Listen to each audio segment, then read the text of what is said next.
Em nome do Pai, do Filho e do Espírito Santo. Amém. Bom dia, do Evangelho segundo São Mateus. Naquele tempo disse Jesus aos seus discípulos: ouvi a parábola do semeador.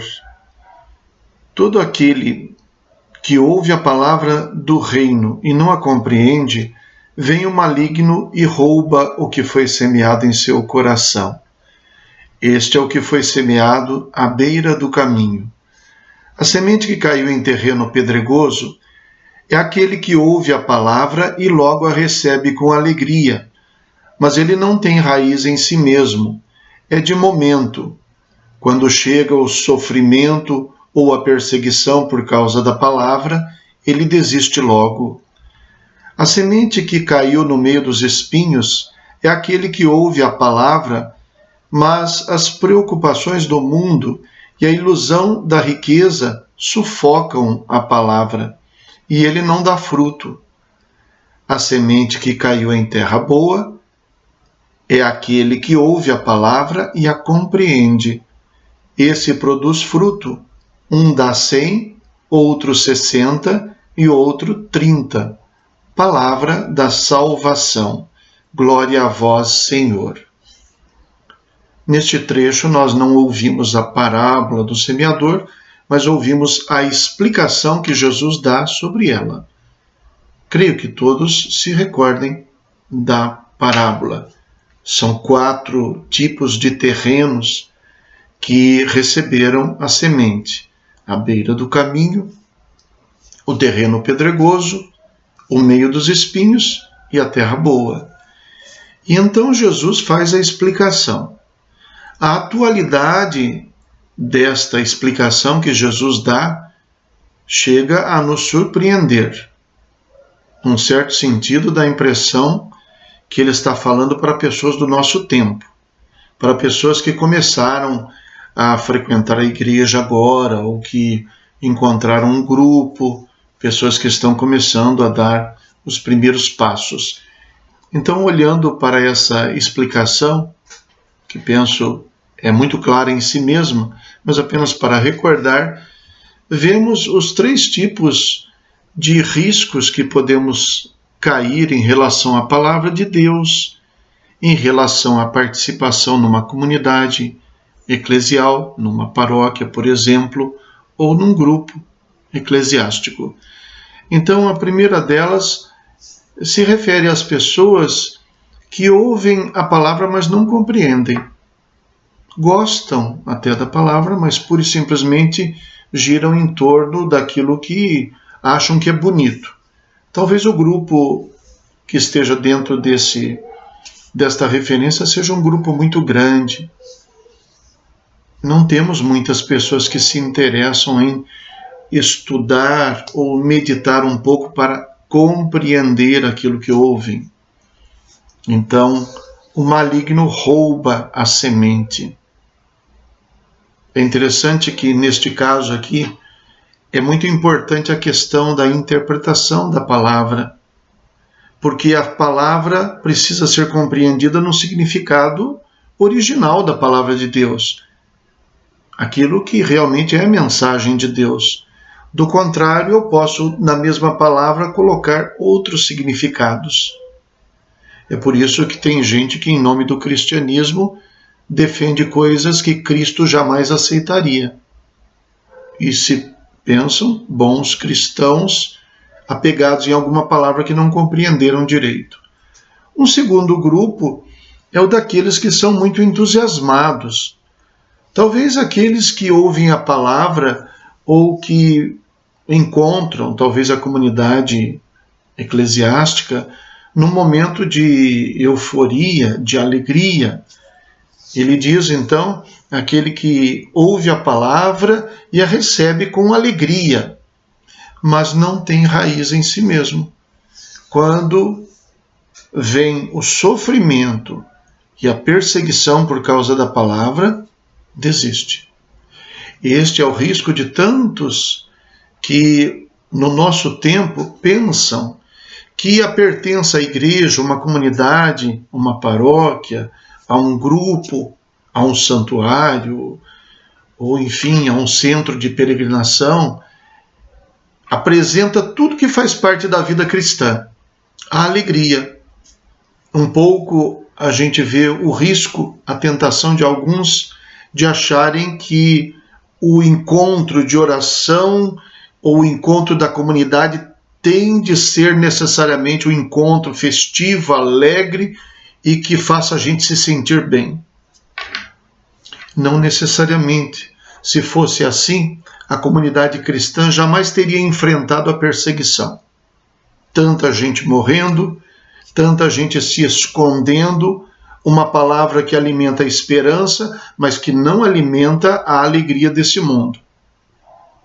Então, quando vêm as dificuldades, quem é de momento assim e pensa que tudo é entusiasmo, se depara então com uma decepção e não vai longe.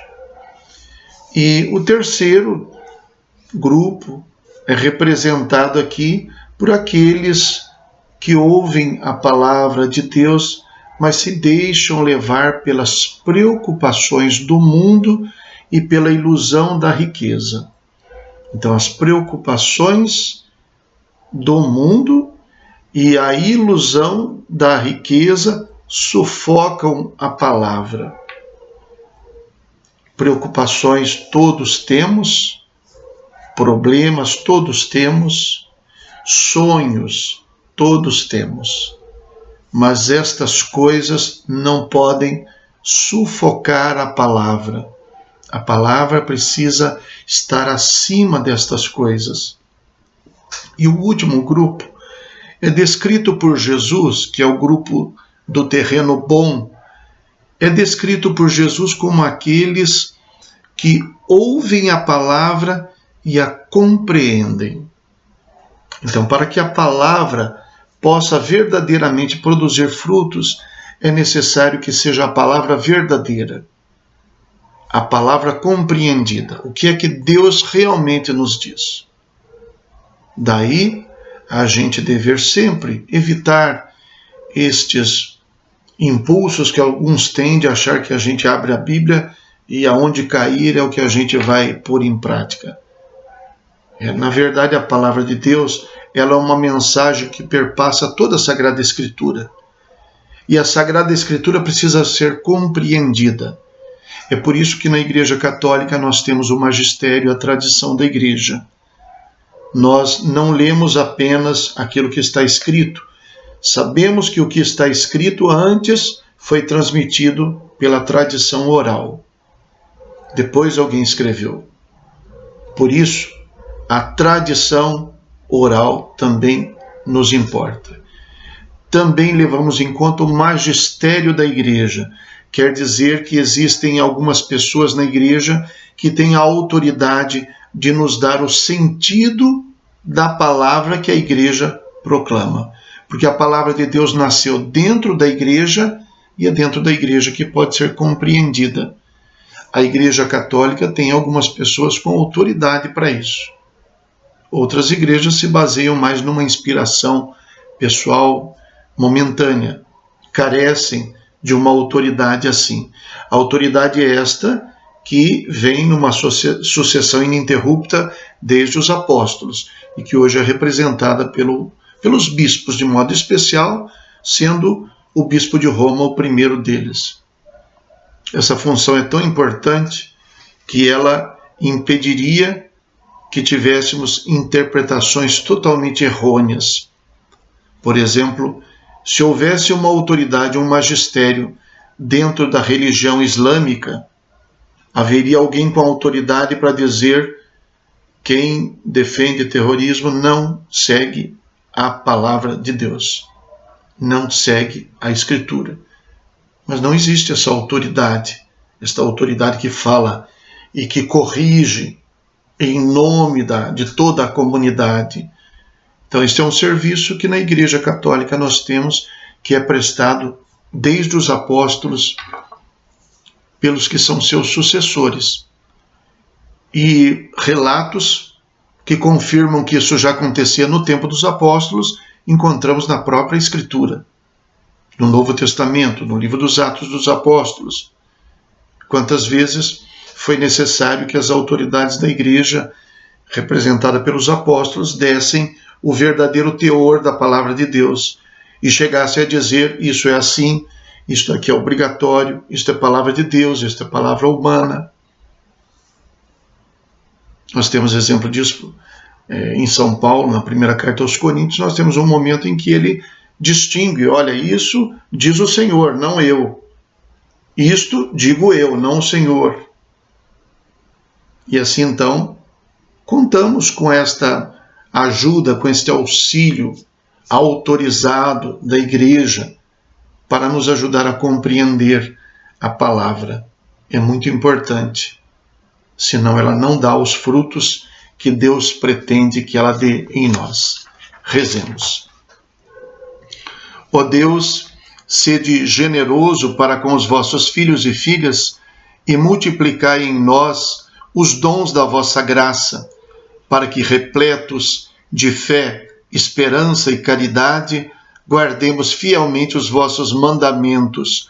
Por nosso Senhor Jesus Cristo, vosso Filho, na unidade do Espírito Santo. Amém. O Senhor esteja convosco, Ele está no meio de nós. Abençoe-vos Deus Todo-Poderoso, Pai, Filho e Espírito Santo. Amém. Bom dia, fiquem com Deus.